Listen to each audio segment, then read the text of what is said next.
Chris, welcome to Sunderland. There's been a lot of speculation about the club, about yourself in recent weeks. How nice is it to finally have it all sorted?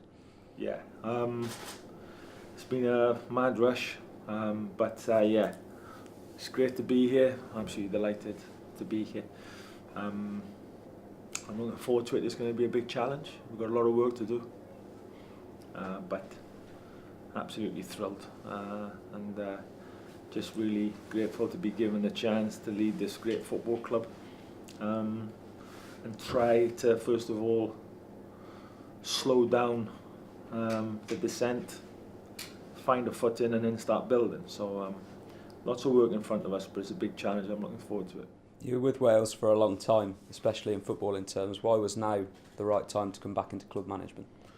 I think and achieved what we'd achieved. I thought to take it on to the next level, I needed to work slightly differently. And the powers that be in Wales saw it differently to me. So then, in my experience, it was the right time for me to say, okay, as far as I'm going to take it. And then pretty quickly, really, the opportunity came about with Sunderland, and after speaking at great length with Martin Baines, the chief exec, really, without, I asked one or two people about it that I know, that are close, and they said to me, if there's any doubt in your mind, don't go to the stadium and don't go to the training ground because you'll sign. He said, it's fantastic. So I didn't come. I've obviously been to the stadium of light before. I actually agreed with Martin. He came to where I live and I agreed to join Sunderland. And of course, my first morning here today, absolutely amazing. Setup's fantastic. It really is all in place, and I'm quite sure managers before me have said the same thing. But it really is all in place, except what happens on the pitch, and we've got to make sure we get that right. There was obviously a lot of interest in your services. Why was Sunderland? You touched on it there, but what was it about this challenge, about this opportunity that made it the right fit? Because someone's gonna turn this club round. Someone's got to do it. Whether it's me, whether it's the next one, or sooner or later, this club will start climbing again, start playing in front of the full house again. Get the city rocking and rolling, getting right behind the football club. I want that to be me, of course. And an opportunity, you can go through your career as a manager and never manage a big club. I always wanted to sample that experience of managing a big club, and here I am. All right, we're bottom of the league. That's where we are. That's just life. It's reality. Deal with it. Get on with it. Still a big club. Still Sunderland. 47,000 people. So I knew it was going to be a big challenge. It is going to be a big challenge, and I'm not sure it's something I've got I haven't got a magic idea that's going to turn it around like that. I haven't. I work a certain way. I'm going to make sure I'm going to need everybody. I'm going to need all the supporters. I'm going to need all the staff, the players, everybody. I need everybody to come with me on this, and along the way, sooner or later they'll start turning. I'm pretty sure of that. And when it does, I think it's such a big club. When we gather momentum, it's pretty hard to slow it down then. But the start's always the toughest part. So I think once the opportunity came around to manage a big club like Sunderland, I was never ever going to say no to that. You're inheriting a team, like you said, it's bottom of the league. It's not where we want to be, but it's a team that is scoring goals. The trick's going to be stopping at the other end, turning those draws into wins, turning those defeats into draws.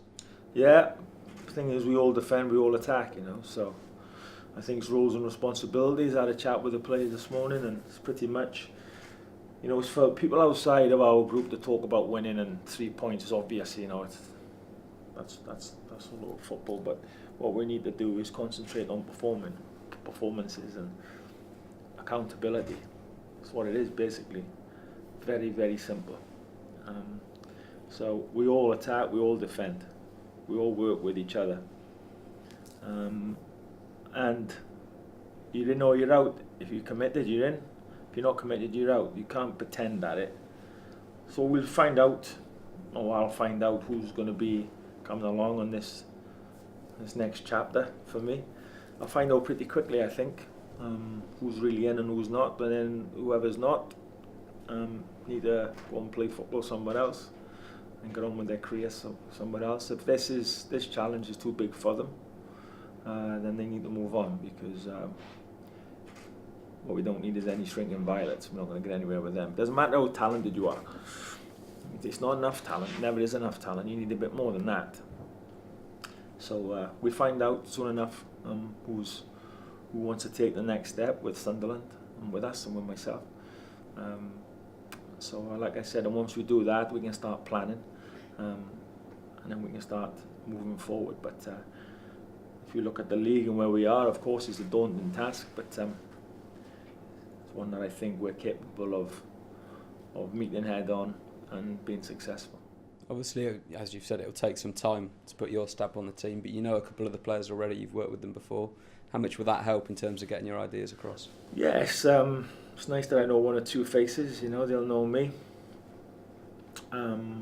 It's not actually, I think, whether a players like you or not. It's all you need to. The important thing is that they respond, They respect what your game plan is and what your vision is, and they want to work in a culture that you've created.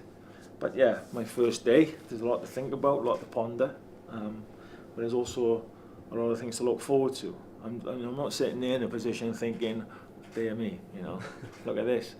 On the contrary, I'm excited, and I think because of the size of the task and the size of the football club, it's a little bit daunting, but that keeps you on your toes, and it's a new challenge. And I know one thing, nothing good ever came from a comfort zone, and I'm most certainly not in a comfort zone in Sunderland. I know that.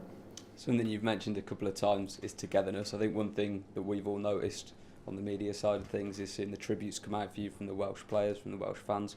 How important will that togetherness be in terms of achieving what you want to achieve here? Well, you earn togetherness, and you earn team spirit from sticking together through tough times, through bad times. You don't get it when you're 3-0 up on a sunny day. Everybody's friends then. And when you top of the league, and you don't get proper team spirit by all going out together and having a few drinks and having a laugh. It's fleeting team spirit. That type of team spirit is coming through tough times, and you find out who steps forward and who sticks their head above the parapet, and you see the ones who shrink away from it and die off. It all turns out like that in the end. You know exactly where you are, and you know exactly where the people around you are in tough times, and that's where we got it from Wales. We weren't always in semi-finals with Wales and doing well. We were getting our backside slapped once or twice. Me in particular, falling flat on my face, nearly losing my job. But then you find out who you are. You find out who people are around you, and that's how you build togetherness. Real togetherness and real team spirit comes from the tough times. So we may have some tough times ahead of us, and that's how you find out about yourself and people around you. That's where it comes from, the togetherness. And I think that's what I said earlier. At a football club of this stature and this size, if we can just stay ahead of the curve, make sure we get around that bend, and get on the path where we're looking for, and get it going, then there's really, really exciting things that can happen here.